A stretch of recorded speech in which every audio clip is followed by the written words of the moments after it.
विघ्नहर्ता श्री गणेश, श्री गणेश, श्री गणेश।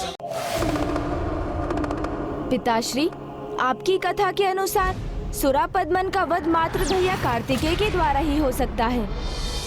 हाँ पुत्र, राज जब मेरे दक्षिण मूर्ति रूप ने अपने पल के झपकी तो ये संकेत था अधर्म के उस अंधकार का जो सूरापद्म ने 1,008 ब्रह्मांडों में फैलाया है। अब उन्हें अपार शक्ति प्राप्त हो चुकी है जिससे वो संपूर्ण सृष्टि को आतंकित कर रहे हैं। अर्थात पिताश्री, आपकी पलकें झपकने से जो अंधकार छाया था और जिसे हम किसी अनहोनी का संकेत समझ रहे थे, वो क्षण वस्तुतः जयंत के हरण का ही क्षण था। हाँ पुत्र, देवताओं को ये ज्ञात नहीं, जयंत के हरण से पूर्व ही देव शिल्पी विश्वकर्मा और यमराज का उनकी पुत्रियों के साथ हरण कर वो अपनी माता का दिया कार्य आरंभ कर चुके थे।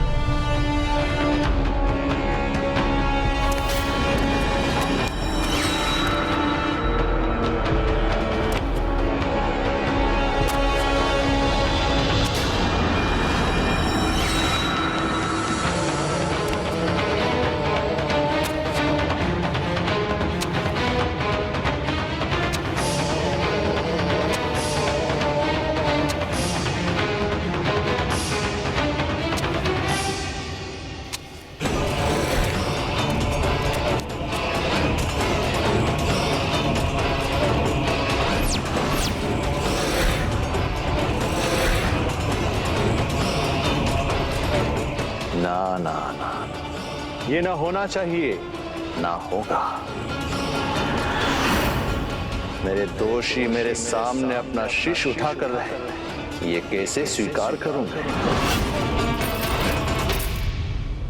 दोषी? हमने तुम्हारे प्रति क्या दोष किया? दोष सुनना चाहते हो ना अपना? तो सुनो, मेरे मुख से सुनो।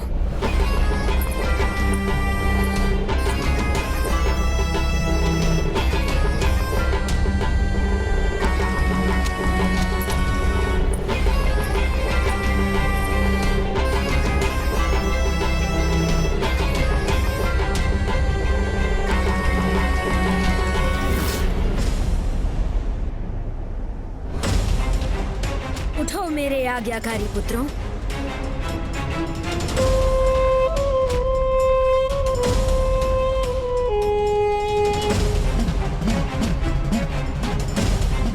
देखो इस स्थान को, तुम्हें अपना दोष स्वयं ही स्मरण हो जाएगा।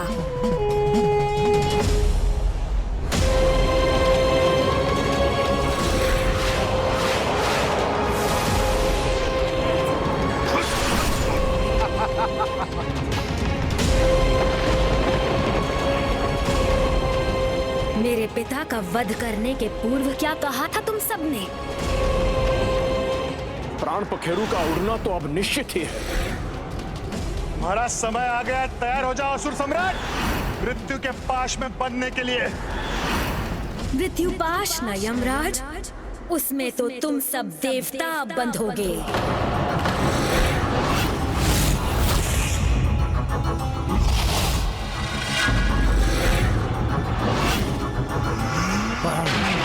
नहीं पुत्र, इतनी सरल मृत्यु नहीं।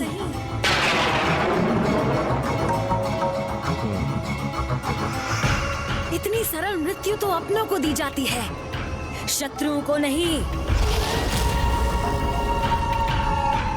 शत्रु को कष्ट देना सीखो पुत्र। एक ही वार के अंत से उसे कहाँ कष्ट होगा? विश्वकर्मा की पुत्री पद्म कोमल, तुम उससे विवाह करो सुरापद्मन। और सिंहमुखन, तुम यम की पुत्री विभुदाई से। किंतु इनके पिताओं को कारागार में रखकर ही प्रताड़ित करो। और तुम्हारे ससुर तो देव शिल्पी है ना सुरापद्मन, उनका लाभ उठाओ। कारागार और तुम्हारी नगरी का निर्माण उनसे ही करवाओ। अधीन है वो तुम्हारे। और मेरा पुत्र गजमुखन, वो क्यों रहे विवाह से वंचित? उसके लिए देवराज की पुत्री ही उपयुक्त है। ले आओ उसे भी। अर्थात मेरा पुत्र सुरापद्म का बंदी है और मेरी पुत्री देवसेना पर भी संकट छाया है।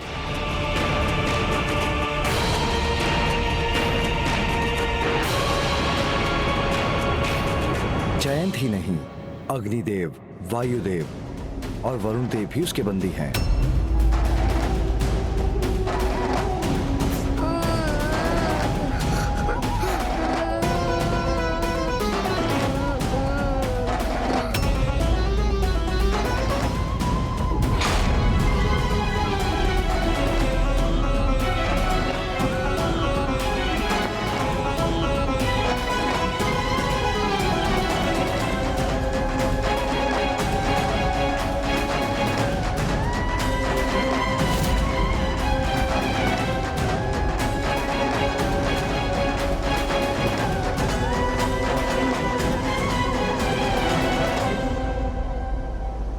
जयंत, अग्निदेव, वायुदेव, वरुण देव भी इस दुष्ट असुर के बंदी हैं।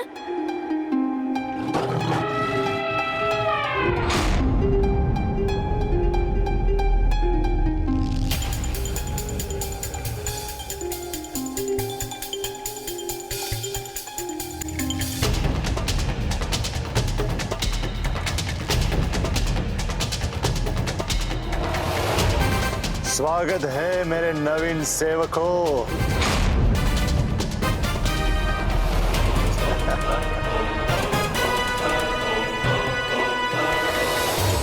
तो क्या पुत्र कार्तिकेय को इन दुष्टों से अकेले ही युद्ध करना होगा? मैं अकेला कहाँ हूँ माँ, आप दोनों का आशीर्वाद है ना मेरे साथ। किंतु उसका अंत ऐसे नहीं होगा पुत्र, उसे उसके संपूर्ण वंश के साथ नष्ट करना होगा तुम्हें।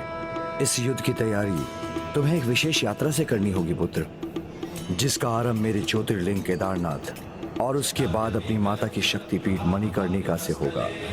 एक ऐसी यात्रा जिससे तुम पंचभूतों को समझकर स्वयं की शक्ति को पहचान सको।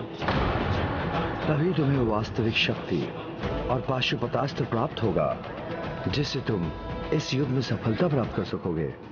उनका वध मात्र पाशुपतास्त्र से ही संभव है पुत्र।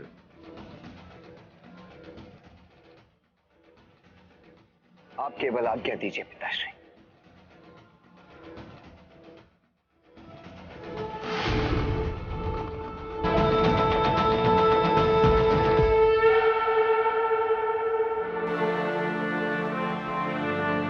पुत्र, इस यात्रा में मेरा आशीष प्रत्यक्ष रूप में तुम्हारे साथ रहेगा।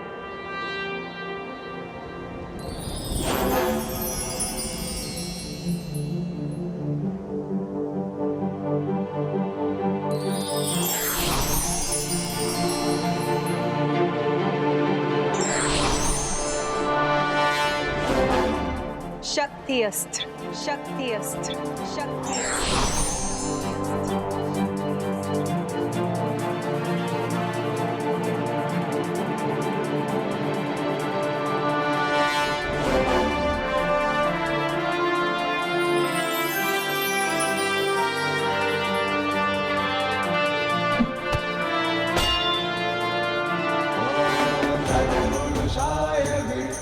देव सेनापति कुमार कार्तिकेय की देव सेनापति कुमार कार्तिकेय की देव सेनापति कुमार कार्तिकेय की देव सेनापति कुमार कार्तिकेय की।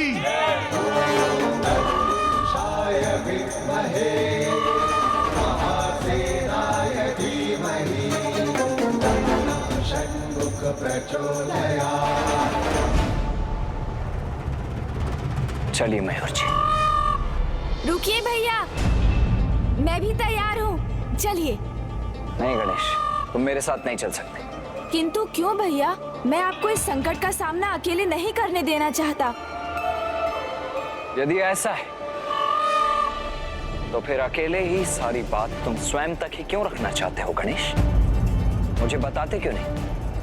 ओह, तो भैया चाहते हैं कि मैं विवाह से जुड़ा भेद अभी उन्हें बता दूं, जिससे वो तुरंत विवाह के प्रस्ताव को अस्वीकार कर दे। जो सत्य है उसे बताने में इतना संकोच क्यों गणेश? मैं अंतिम बार पूछ रहा हूं गणेश, शीघ्र कहो, वहां इंद्रपुत्र जयंत संकट में है। वो भैया। आप क्या करेंगे चतुर गणेश जी? वो वास्तव में मैं विवाद नहीं कर सकता अभी। विवाद का समय नहीं है। मुझे साथ ले चलिए भैया।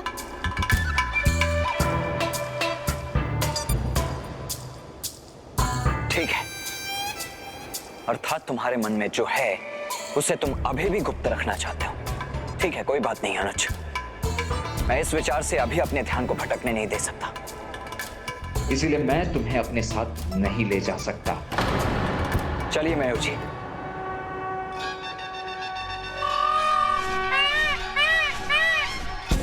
आपका अनुज आपकी आज्ञा का पालन करेगा भैया। आपके साथ नहीं चलूंगा, किंतु हाँ, आपके पीछे पीछे अवश्य आऊंगा और युद्ध के अंत तक माँ के द्वारा बताए विवाह के महत्व को भी आपको अवश्य समझा दूंगा और विवाह के लिए आपकी सहमति भी ले लूंगा। ये मेरा निश्चय ही नहीं, दृढ़ निश्चय है। गणेश के मन में विचारों के जो मेघ उमड़ रहे हैं, अभी उनकी नहीं, अभी तो मेरी इस यात्रा में दुष्ट असुरों पर जो मेरे अस्त्रों की वर्षा होगी, उसके लिए मुझे स्वयं को तैयार करना है। कुमार कार्तिकेय,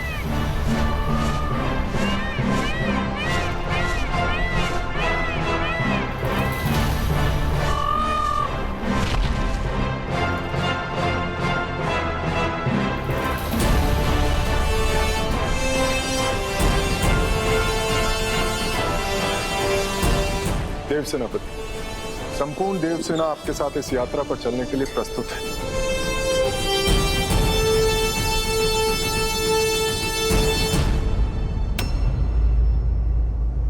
देवराज, अब अपनी चिंता त्याग दीजिए, चिंता मुक्त हो जाइए, क्योंकि अब किसी भी क्षण आपका पुत्र जयंत अन्य देवताओं के साथ आप सभी के साथ होगा। देव सेनापति कुमार कार्तिकेय, मुझे आपकी शक्ति और सामर्थ्य पर पूर्ण विश्वास है, किंतु ज्ञात नहीं वो दुष्ट हमें कैसे कैसे कष्ट देकर प्रताड़ित कर रहा होगा, कैसे कैसे अत्याचारों में सहने पड़ रहे होंगे।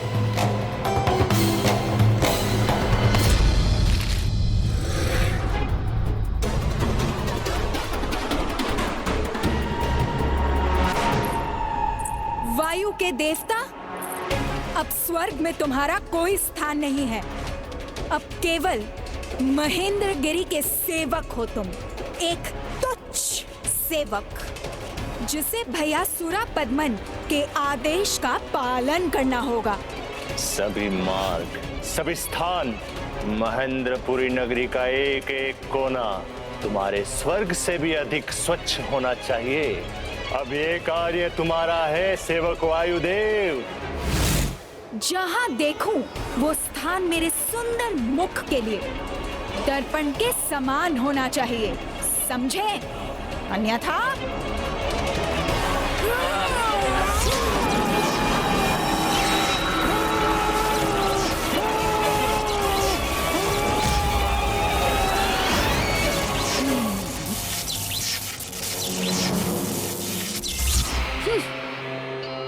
चलो, अब अपना कार्य करो।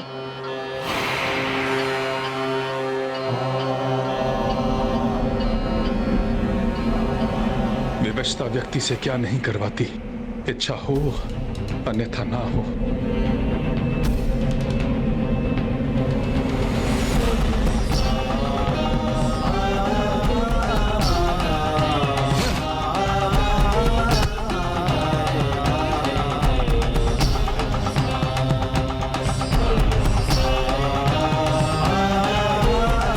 सेवक वरुण देव, अब सदा अपना कर्तव्य स्मरण रखना तुम। अनावश्यक जल का बहाव ना हो, कोई भी पात्र और फुहार जल से रिक्त ना हो। और हाँ, मेरे नगर के सभी मार्ग धोने का कार्य भी अब तुम्हारा है। सेवक वरुण देव।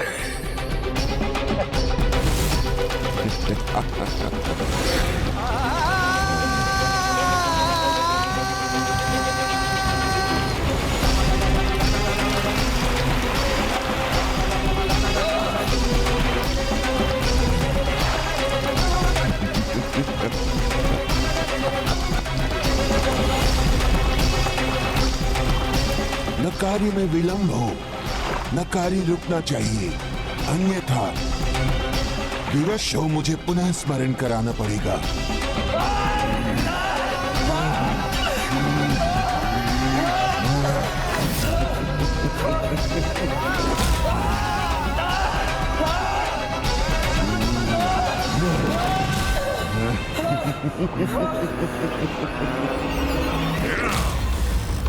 क्यों स्मरण नहीं है तो भी करा देता हूं।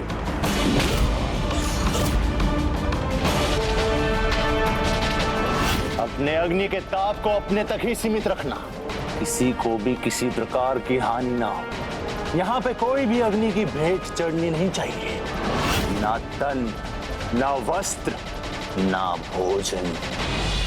स्मरण रखना अग्निदेव।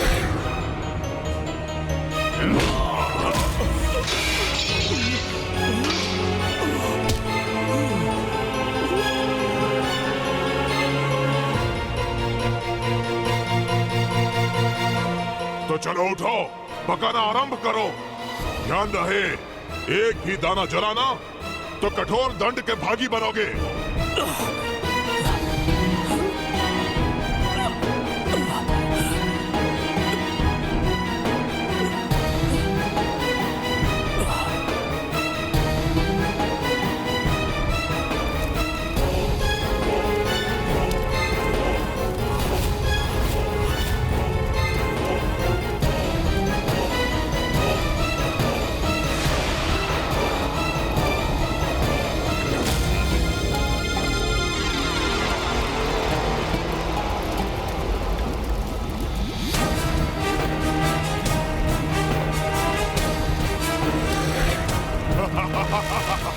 उत्तम, अति उत्तम।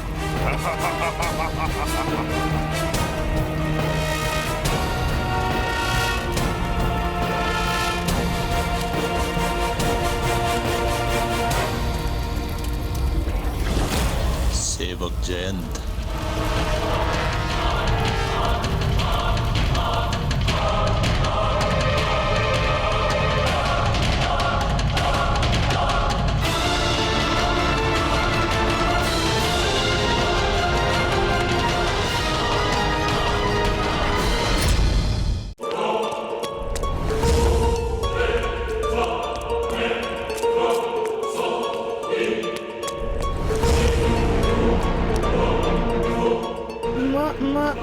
महाराज।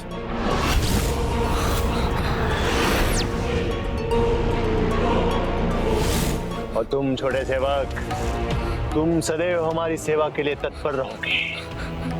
सबकी सेवा और गुणगान दोनों साथ साथ होना चाहिए, ध्यान रखना। क्षमा महाराज, क्षमा। असुरों के परम उद्धारक, 1 सहस्त्र 8 ब्रह्मांडों के विजेता, शत्रुओं को त्रस्त करने वाले, हे महान असुर सम्राट शूरापद्मन, अपने इस तुच्छ सेवक की सेवा स्वीकार कीजिए। ना ना ना ना ना ना ना, तनिक भी आनंद नहीं आया मुझे। मेरा गुणगान अभी भी अधूरा है। दुर्बल इंद्र के पुत्र को सेवक बनाने वाले का गुणगान किया तुमने। बोलो, शीघ्र बोलो। अपना संपूर्ण गुणगान सुनना है हमें। पिताश्री के पुत्र को अपना सेवक बनाने वाले,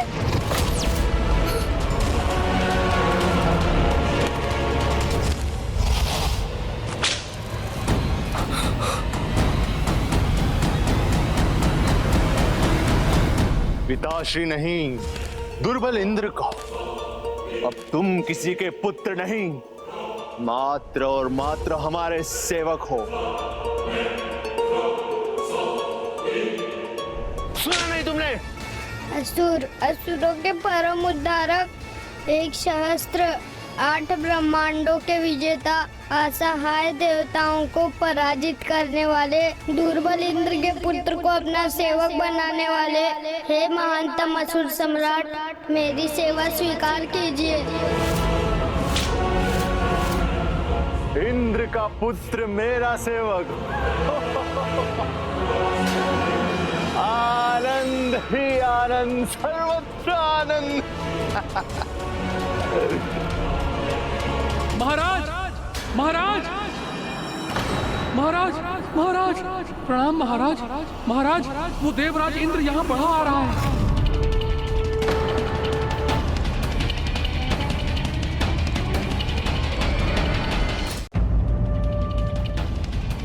अकेला? आने दो, मुझे और एक सेवक मिल जाएगा, क्योंकि अपने पुत्र की रक्षा करना तो रात्रि में सूर्योदय के समान है उसके लिए। क्षमा करें महाराज, अकेले नहीं संपूर्ण सेना के साथ आ रहा है वो, और उस सेना का नेतृत्व वो युवा योद्धा कर रहा है।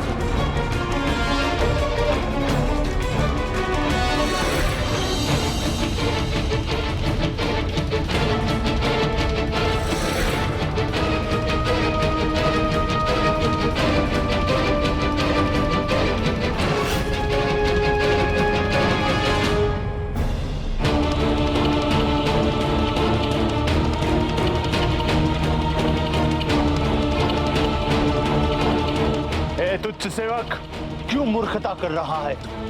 क्यों मुस्कुरा के मेरे दंड का भागी बनना चाहता है तू?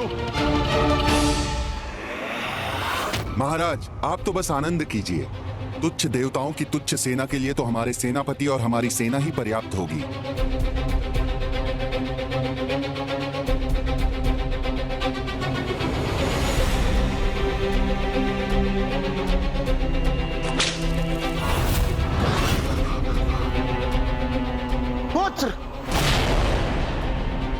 क्या हुआ इंद्रदेव? सेनापति कुमार कार्तिकेय, वो दुष्ट सुरापद्म बहुत ही दुष्ट है। कहीं से हमारे और हमारी सेना के आगमन की सूचना प्राप्त हो गई तो कहीं वो मेरे पुत्र जयंत और अन्य सभी देवताओं को और कष्ट न देने लग जाए। उचित कह रहे हैं आप इंद्रदेव।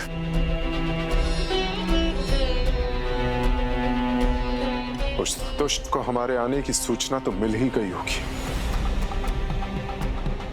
और वो हमें रोकने के लिए किसे भेजेगा ये हमें ज्ञात नहीं।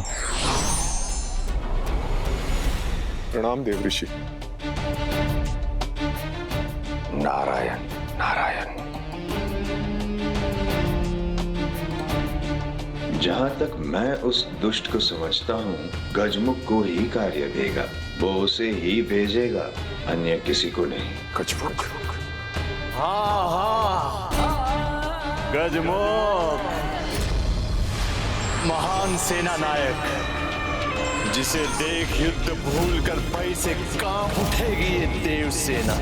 स्वयं नारायण को पराजित करने वाला गजमुख। गजमुख